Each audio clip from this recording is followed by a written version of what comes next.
এই মাদ্রাসাকে পুনর্জীবিত করার জন্য পাগড়ি আছে, পাঞ্জাবি আছে, লম্বা নামাজ পড়ে না। এই মাদ্রাসার অবস্থা হয়েছে,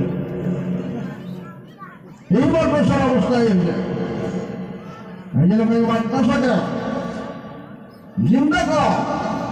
যে সমস্ত বুজুর্গ এই মাদ্রাসার ছুটি কেটে দিচ্ছে, ওনাদের কি আশা ছিল যে আমরা যেমন এই মাদ্রাসাগুলো চলবে, সব পাবো, আল্লাহ আজাদ থেকে আমরা বাঁচি থাকবো। আমরা পাবলিক 1 টাকা 2 টাকা 100 200 করে ধান দেয়, কেন দেয়? ফলো করে নাজাতের জন্য, ফলো করে যাতে আল্লাহ জাহান্নামে না যায়। কিন্তু আজকে দেখা যায় চালা হয় মাদ্রাসা পড়া নাই, মাদ্রাসার ছাত্র নাই।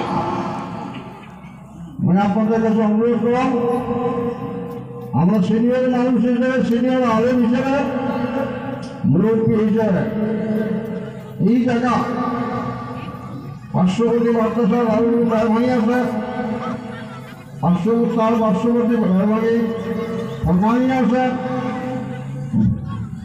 মাদ্রাসা পূর্ণরূপ দেওয়ার জন্য ছাত্র দেন এবং ওস্তাদ করার কেয়ার করে লক্ষ্য দেন। ওস্তাদ খালি কালেকশন করবে না, পড়া পারবে, এটা লক্ষ্য দেওয়া দরকার।